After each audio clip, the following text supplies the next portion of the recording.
Okay, so the focus of today is going to be pretty much we're going to deal with real world problems, and our goal is going to be to optimize these problems. So, what we're going to say is that just to make a comment here is that in order to optimize certain problems, and so when what we mean by optimizing, it's kind of like think of it as in you own a company, you have a profit function, and your goal is to maximize profit for obvious reasons, right? I mean, when you open a business, you don't want to lose money, you actually want to make as much money as you can. Or another example would be minimizing loss or some other type of things that we would optimize. So what you should notice is when we're talking about um, to optimize a problem, we're trying to maximize or minimize depending on what the context of the problem is. So to be able to do this, so in order to optimize problems, we need to translate the problem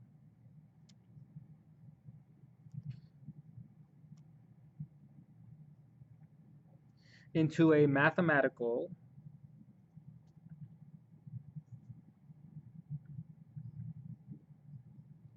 equation. And then once we do that, now we're ready to maximize or minimize it. And of course, we're going to do what we love to do in this class, right? And it's to solve with derivatives. And we all know, especially from previous sections, how to maximize or minimize through derivatives. Okay, so this is kind of the general idea.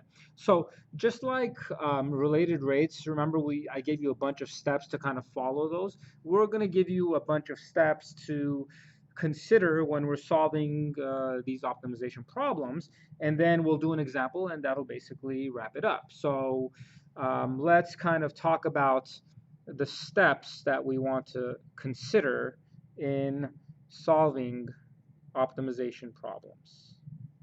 So,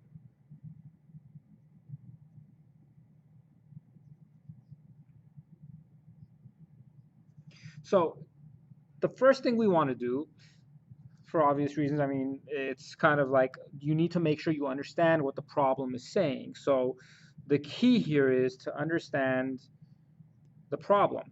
Now, what we mean by this is, of course, we should know certain things. So we should know certain things such as what the unknowns are and the given conditions. So once you read the problem, remember our goal is to translate this to a mathematical equation. So if I can't understand what my unknowns are and what the given conditions or given information is, then I can't really go any further with it. So I'm kind of like stuck right away if I really don't understand what's going on. Okay, so the second step is actually my probably the most important thing for me. I'm a very visual learner, is to draw a diagram. So for the most part, if you could draw a picture that describes what's going on, you're in pretty good shape. You pretty much know what it is that you're trying to kind of come up with here. So in most problems, it is helpful to draw and label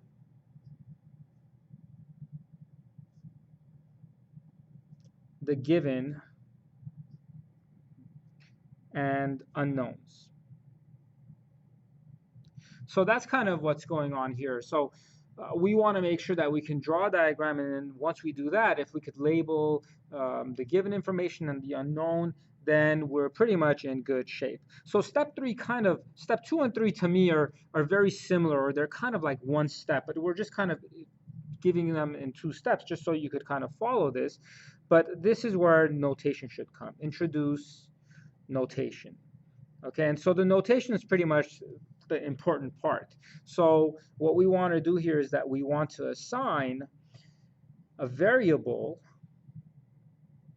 to what is to be solved, what is to be solved. And of course, that's the key, right? Once you assign the variable to your unknown or what you're trying to solve, that's the important one. And then you also may have other unknowns. So, and you would say different variables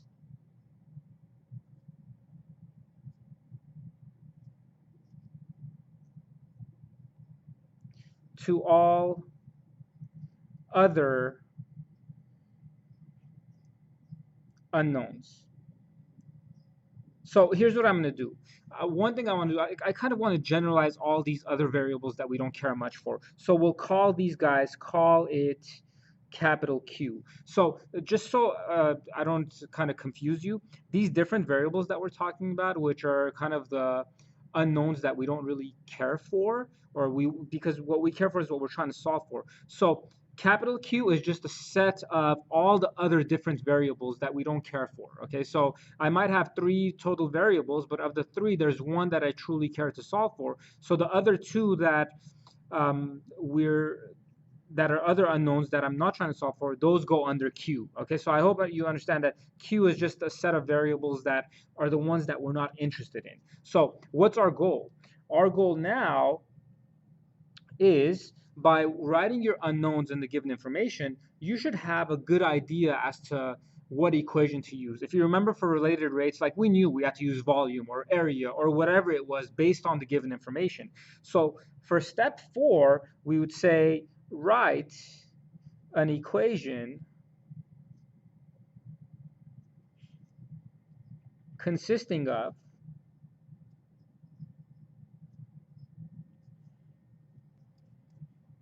the variable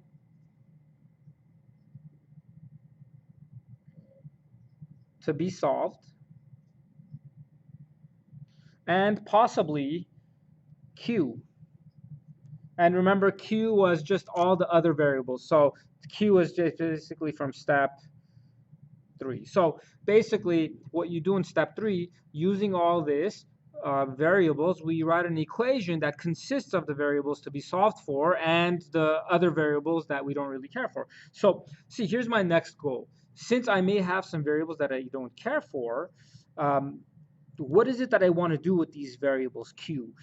The key here is to try to write Q in terms of the variables that I want to solve for. So what you'll notice is, in the problem, you might have a relationship where you'll be able to kind of minimize or almost get rid of all the variables that we don't want. So let's go on to step 5, which that's what step 5 is going to do now. We're going to say, look, we have the variables we want and we have the variables that we don't want. So what do I do with the variables that I don't want? So what we're going to do is we're going to say, make sure that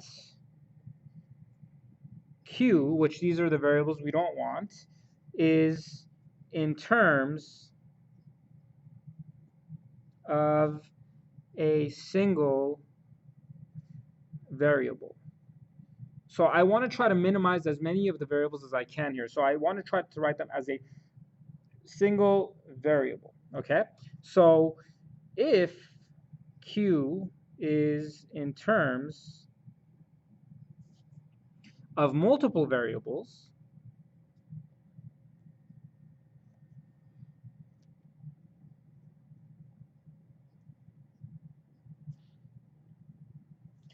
then we're going to try to rewrite the equation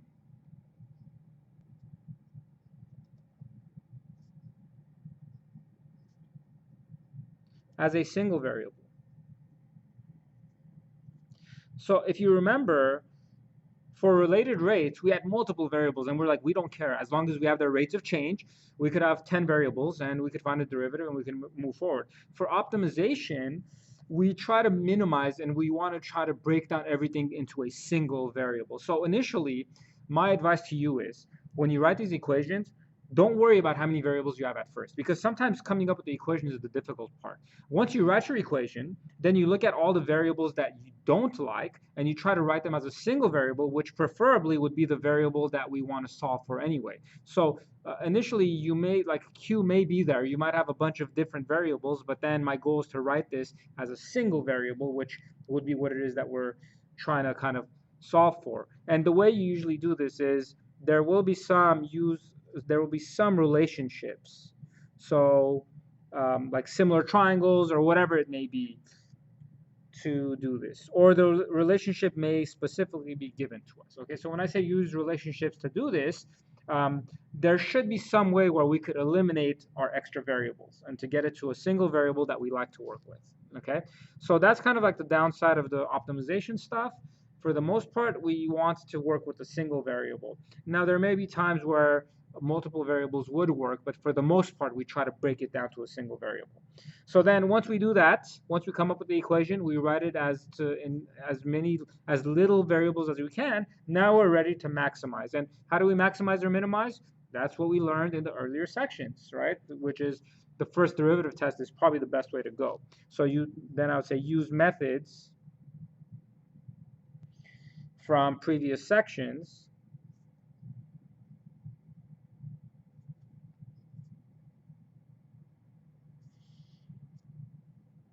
to find the absolute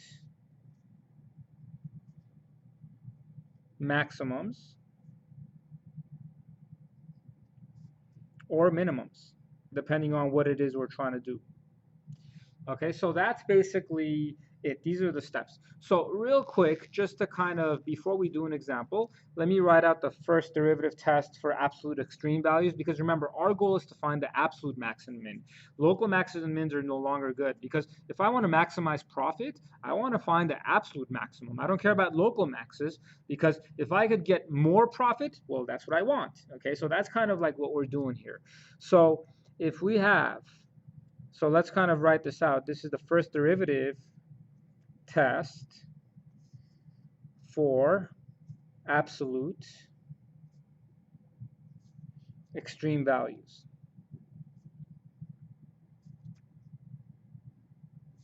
So here's what this is going to be very similar to the first derivative test that we had in the earlier sections, except our focus is on, we want the absolute max and absolute minimum. So we could say, suppose that C is a critical number of a continuous function.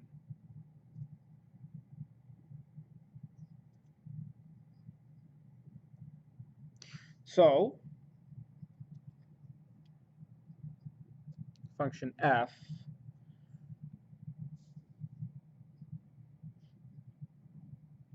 defined on an interval. So now let's actually find our absolute maxes and mins. So this shouldn't be of anything new to us, except there's one minor difference. So we could say if f prime of x is greater than 0 for all x less than c. So what am I saying? From negative infinity all the way to c, if my derivative is positive, what does that mean? From negative infinity to c, my function is always increasing. And then, and f prime of x is less than 0 for all x greater than c. So then what does this mean? If I'm to the right of c, or from c and on, if it's always decreasing, then what do I notice? If it's always increasing before c and then always decreasing after c, then at c I must have not a local maximum, but it's an absolute maximum. Okay, so then we could say f of c is the absolute maximum value of f. So for the absolute minimum, it's pretty much the same definition, except we're just switching the inequality. So I'm just going to write it out And you could make sense of what this is saying, but it's basically saying if f prime of x is less than 0 for all x less than c, and f prime of x is greater than 0 for all x greater than c, then f of c is the absolute minimum value of f. Okay, and so that's basically how we find our absolute maxes and mins, which this shouldn't be anything new to us, right? So it's kind of like the first derivative test, except it's being more specific to absolute maxes and mins. So let's look at an example where we'll optimize, and then hopefully that can kind of get us started with these optimization problems. Now remember, you are going to need to practice this stuff to get better at it. So at first, like I said, it's going to be weird, but eventually it's going to get better and better and better. Okay, so let's look at our first, or our example, and then we'll wrap up this section. So find the point on the parabola y squared equals to 2x that is closest to the point 1, 4. So here's where we're kind of what we're doing. What we're doing here is we have a parabola, which is y squared equals to 2x. So if I were to draw a picture just to see what's going on, what you'll notice is obviously 1, 4 is on the parabola. So if you remember, this is a sideways parabola, and it opens to the right. So it looks something like this. Okay, if you remember from analysis, we kind of graphed this. So what we have is the point 1, 4. Now, obviously, my sketch isn't 100% accurate, but this is the point 1, 4. And what we want to do is we want to find a point that is closest to, oops, sorry, 1, 4 is not on the parabola, actually. So the question, let's actually make sure we understand the question. See, I'm not reading this carefully enough. And remember, step 1 is understand the problem. 1, 4 is actually not on the parabola, because if I plug in 1 for x, and then 4 for y, this isn't equal. So 1, 4 is somewhere up here, actually. What I want to do is I want to find a point on the parabola where the distance from the parabola to this point is what? Minimized, right? Because I want to find a point on a parabola that's closest to 1, 4. So right away, just by looking at this, notice how I've already labeled what's been given to me, and I've labeled the unknowns, which is just some point on this parabola. And the equation that we want to use, which here comes the third step, if you think about it, what is the equation I want to use? Well, what am I trying to minimize? What am I trying to find the closest point to? I'm trying to minimize the distance. So the goal here is to minimize distance. And if I'm trying to minimize distance, well, then guess what formula I'm going to use? We're going to need to use the distance formula. So like I said, notice how for these problems, when you read the question and when you draw a picture, you're going to have a good idea as to what equation to use. So I want to minimize this distance. Okay, so the distance formula we know is distance formula is d equals to the square root of y sub 2 minus y sub 1 squared plus x sub 2 minus x sub 1 squared. Right, so something of that sort, if you remember it.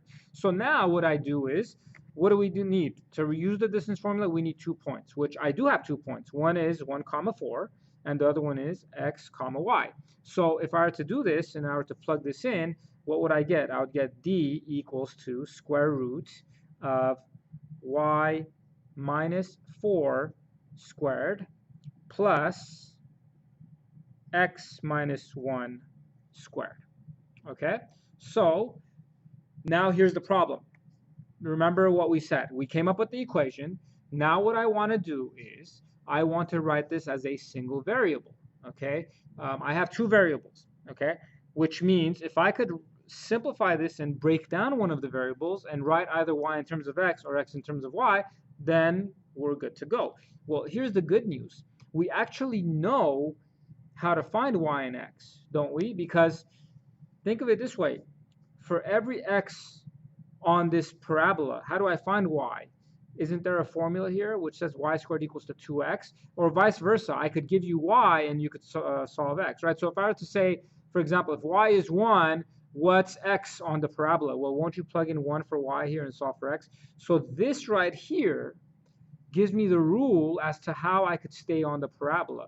So in other words, we could say since y squared equals to 2x, and this x and y represents points on the parabola, we could say, look, this implies what? X equals to 1/2 y squared. So it doesn't matter. You could have solved for y and replaced y, except the reason why I didn't do that is because then I would get a square root. So I'm just saying, look, it'll be easier if I just say x is the same thing as 1/2 y squared. So I could come back here and say, well, now my distance formula updates to square root of y minus 4 squared plus, instead of x, I could put 1/2 y squared minus 1 quantity squared. Okay, so here's my equation. So now what I'm ready to do is I'm ready to minimize this. However, here's another trick. And this is actually going to be a very, very convenient trick because I'm going to make my life a lot simpler by doing something here. So here's what we know.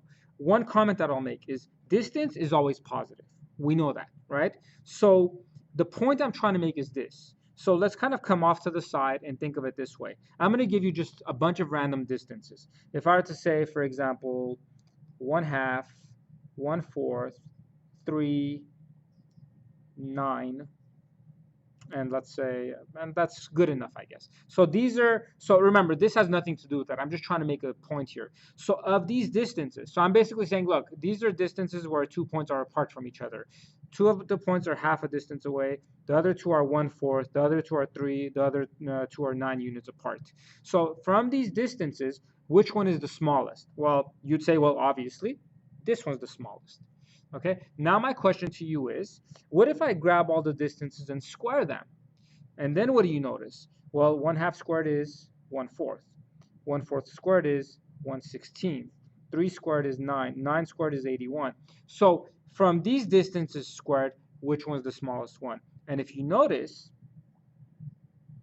1/16 is the smallest one. So what's the important point I'm trying to make here? Look, from these distances, the second location or the second spot was the smallest distance. And guess what? From all the distances squared, the second location was also the smallest distance. So what I'm trying to tell you is, when you're trying to find distance, if you minimize d squared, the location of the minimization of d squared is the same as the location of the minimization of d. So here's what we want to do. Minimize d squared instead, as it will give us its location where d will be minimized. Okay, now that's kind of what we're doing here. Now, why do I want to minimize d squared? Because d squared will get rid of this square root. Does that make sense? So here's what we could do. And by the way, this is only true for distances, okay? If d, for example, could be negative, then this statement here would be false. How come? Because if I were to add now, obviously, if I were to add -3 here, what would you notice? From all these numbers, what's the smallest? -3 is. But when you square it, the -3 becomes a 9, which then this is the smallest from this set, but from this set, this is the smallest, which notice how the location is no longer the same. However, the reason why I know this is impossible is because distance can never be negative. So this squaring trick that I'm using, I mean, you don't have to. You could find a derivative of this, which you could see it's going to be the chain rule, and it's going to be pretty ugly and messy. But since it's distance and we know it's positive, I could say let's introduce a new function, call it g, which g is the same thing as what we're doing is squaring d, is going to be y minus 4 squared plus 1/2 y squared minus 1 squared. So here's what I'm claiming. The y value that minimizes d squared, which is g, will be the same y value that minimizes d. Okay, so that's kind of what's going on here. So once I find this, then I could go ahead and find the exact points. Okay, so that's kind of what's going on here, and that's why I care to minimize this, because look, finding the derivative of this is so much simpler than finding the derivative of that. Okay, so let's minimize g. How do I minimize g? Well, first we need to find its derivative. If I find a derivative, what does this become? 2 times y minus 4 to the power of 1. And then I don't have to worry about the chain rule because the derivative inside is just 1. Plus, now find the derivative of this, which would be 2 times 1/2 y squared minus 1 times the derivative of the inside, which is just y. Okay, so there's my derivative. So now we could just simplify this real quick, just so it'll help us find its critical numbers. So what will this be? 2y minus 8 plus, it'll be what? Y cubed, because y times y squared is 1/2 y, with the 2 makes it y cubed, minus 2y, which now, simplifying this, the 2y's cancel out, which is good news, and that gives me y cubed minus 8. Okay, so now what we're ready to do is, moving on to the next page, we have our y prime, or g prime, equals to y cubed minus 8. So to find the maximum minimum of d squared, or the minimum of d squared, I need to first find my critical number. So y cubed minus 8. So if I grab y cubed minus 8, set it equal to 0, you solve for this, and you get y equals to 2. So once you do that, now we're actually ready to kind of set up our intervals. Okay, and so my intervals are going to be where? From negative infinity to 2, and from 2 to infinity. So what do I want to show? We're talking about y cubed minus 8. So from negative infinity to 2, what do I notice? If I plug in any number from negative infinity to 2, this guy's going to be negative, which what does that mean about g? It's decreasing, which is good. So negative infinity all the way to 2, it's always decreasing. And then from, if I plug in something greater than 2 here, I get positive, which after that it's increasing. So what do you notice? It's always decreasing before 2, and it's always increasing after 2. So what do we notice? We have an absolute minimum at y equals to 2. So what does that mean? Going back to this, where is it? Going back to this, to minimize the distance between this point and a point on the parabola, that point will be when my y value is 2. So how do I find its x value? Well, I'm sure you guessed it by now. All you have to do is replace y with 2 here, and then the x value will give you the x coordinate of this point. So basically, what we could say is, what was the equation we had? It was y squared equals to 2x. So if y equals to 2, then we have 2 squared equals to 2 times x, which then this implies x equals to 2. So in other words, what do we know? The point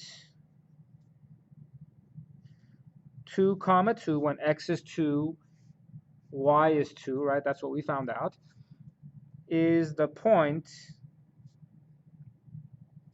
on the parabola y squared equals 2x that is